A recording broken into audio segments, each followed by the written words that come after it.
Hi, my name is Tina deZuniga. My husband is Tony deZuniga, the first Filipino artist to work for both DC and Marvel Comics.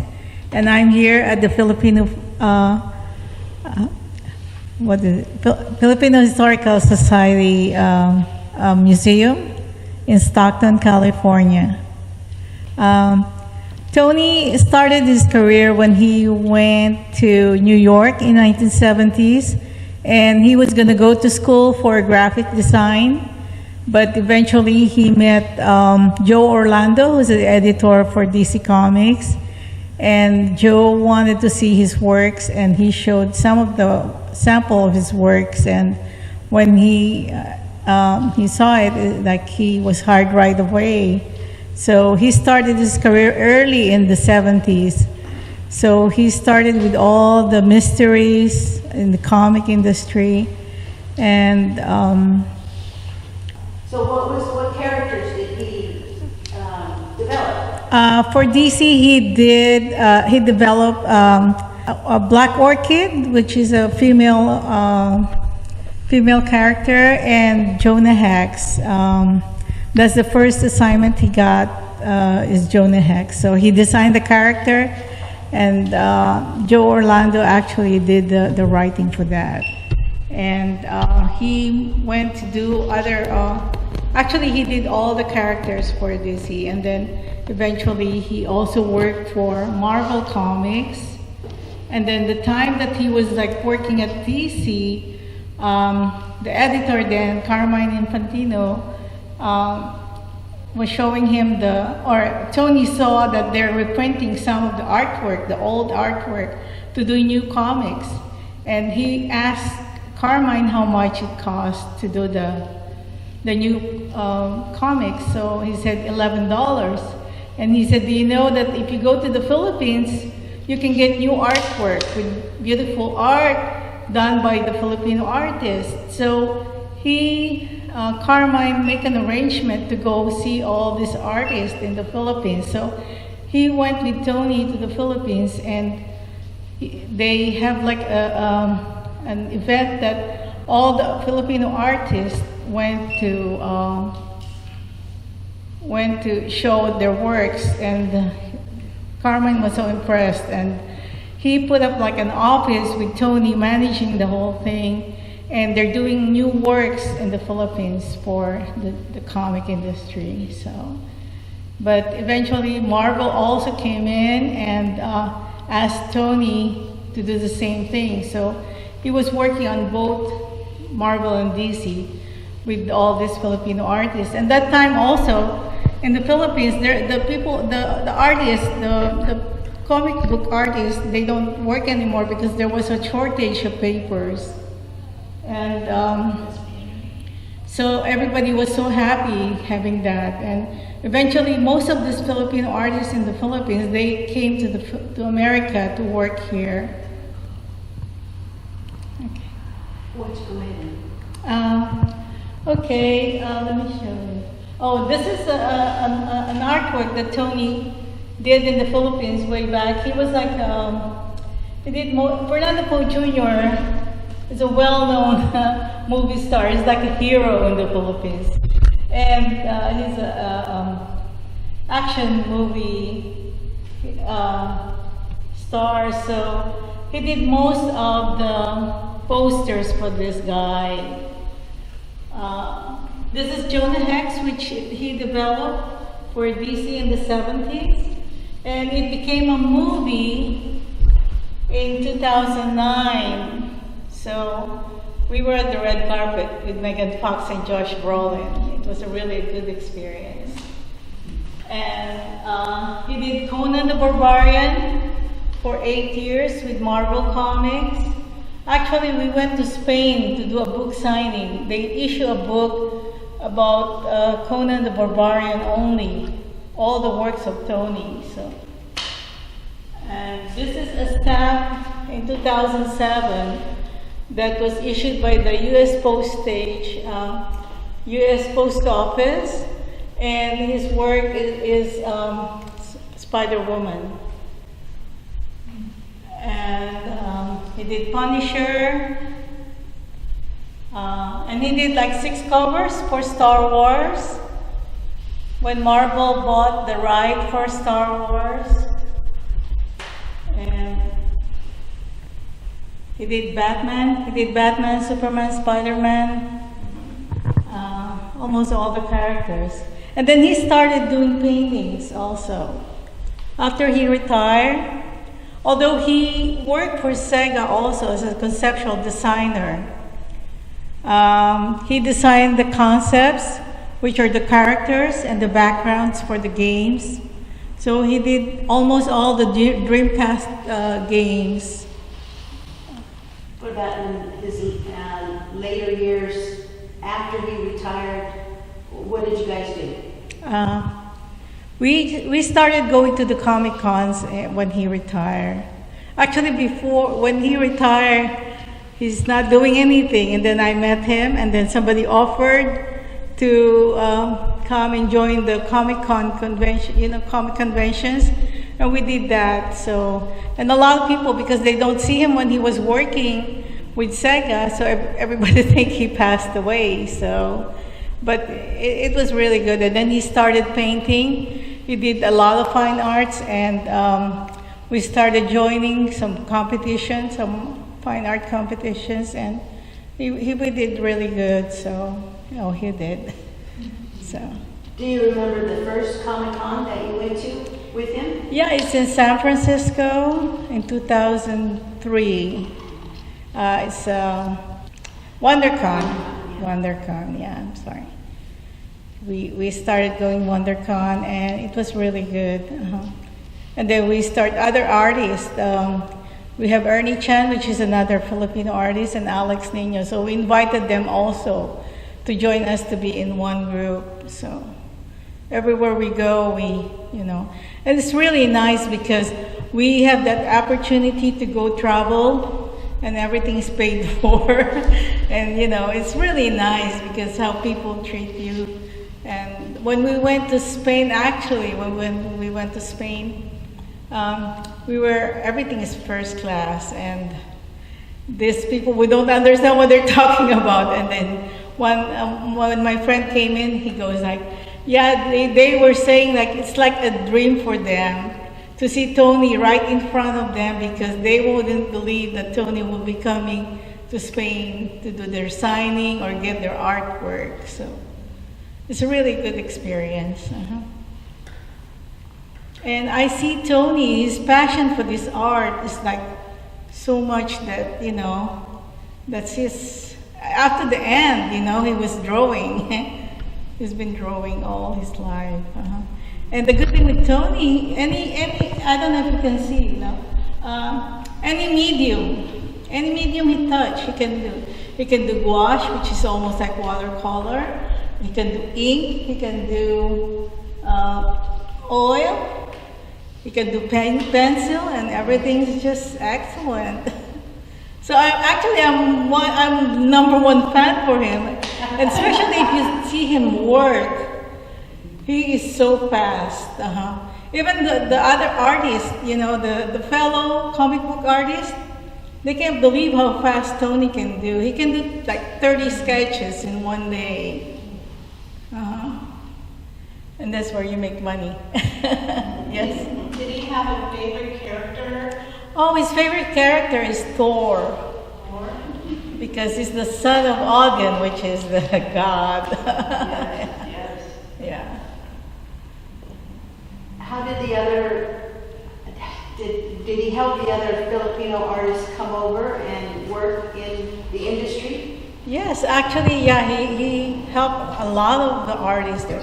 And even the new artists now from the Philippines, they get that opportunity because of what happened before, being recognized as one of the best artists is, and they see the good thing with Filipinos, they're fast and they're good. I mean, the quality of their work is always, at their best.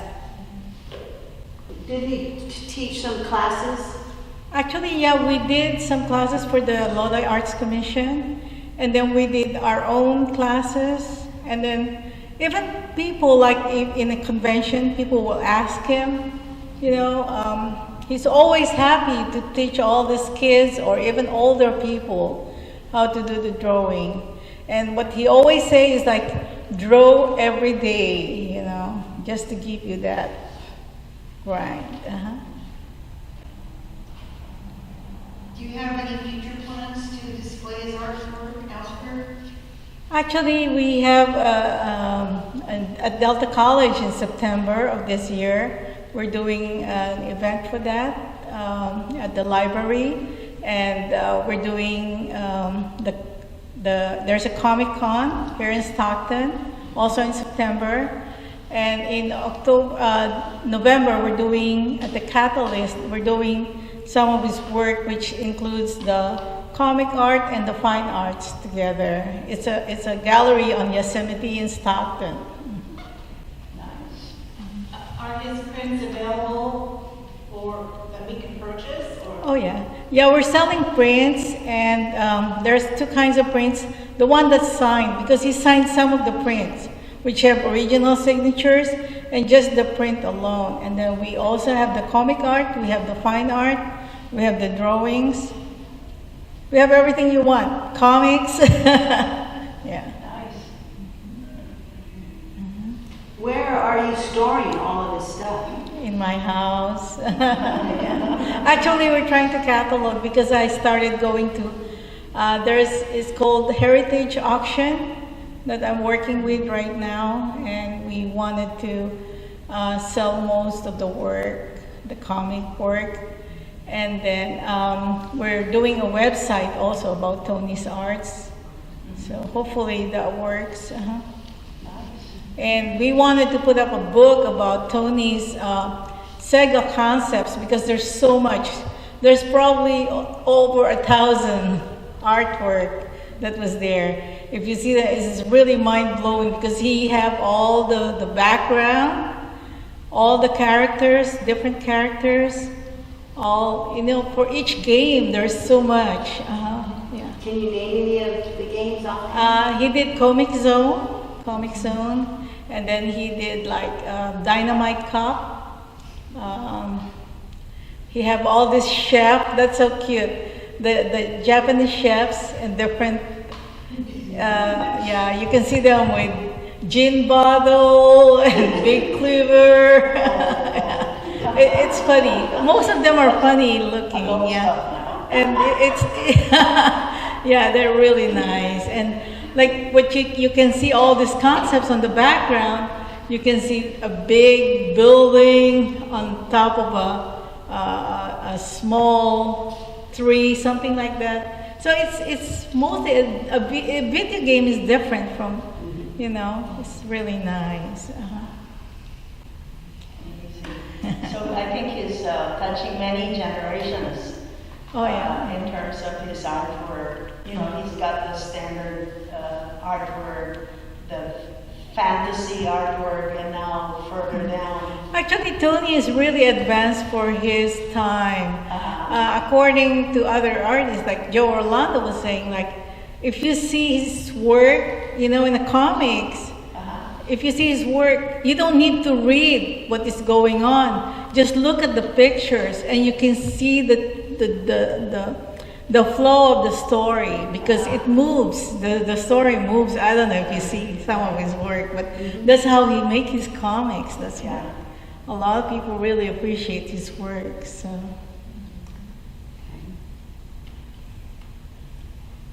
And during the comic, like if you go to the comic conventions, when he talked to people, you can see his passion is really there. And like helping all these new artists, he would be willing to give them all the pointers there, And he can even talk for an hour just to, Yeah, so. So in the Philippines, there's a commission that really keeps the history of all they call them purveyors of any kind of art in the Philippines. Has he ever been considered for that? If not, there's work to be done.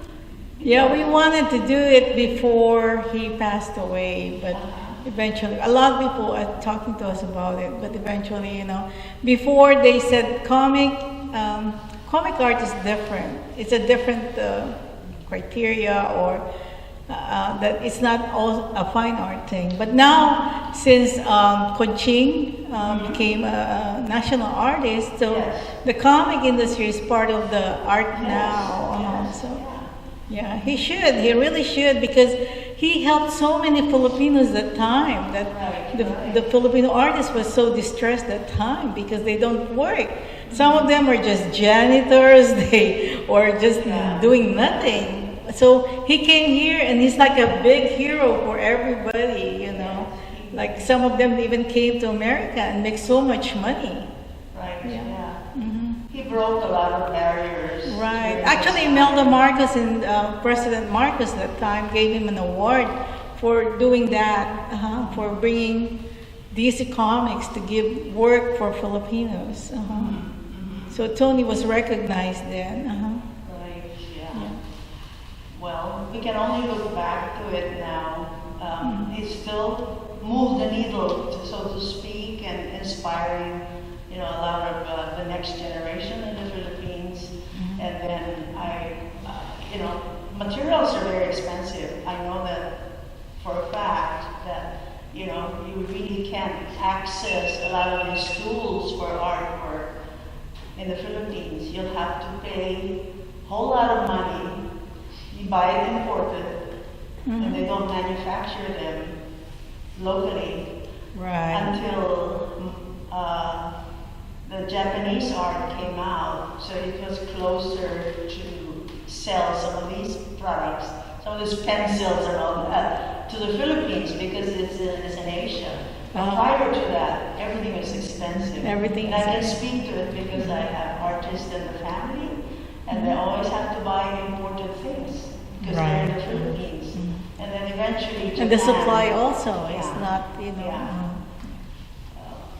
yeah. It's almost like a unsupported kind of a profession back in the days until Right. much later. And it could be that Tony deZuniga was part of that movement that made art accessible in terms of people doing it and having the boldness to do it and finding the resources that they might need. And of course, I know that from your personal stories that he did encourage a lot of people to travel out of the country to follow their dream in this particular discipline. Right. Yeah. Well, thank you, Tina. Okay. And thank you very much for allowing us to videotape all of this and for your information all about Tony. I know Tony meant for us, for my family. We would see him in the 1980s. We were going to the Comic Cons, San Jose and San Francisco, San Diego, and he was always very helpful. My cousin, who was trying to be an artist, he gave me pointers. He did a sketch of me, so I had that in my autograph book, and he was always, we would always go to him first because number one, he was Filipino, but then also because we knew how friendly he was, and he was always happy to see everybody. Right. So I'm glad that he passed through my life, and I'm glad that you are here and able to, pass this information on to everybody else. So, Thank you. thank you very much. Thank you very much. Yay. No, this is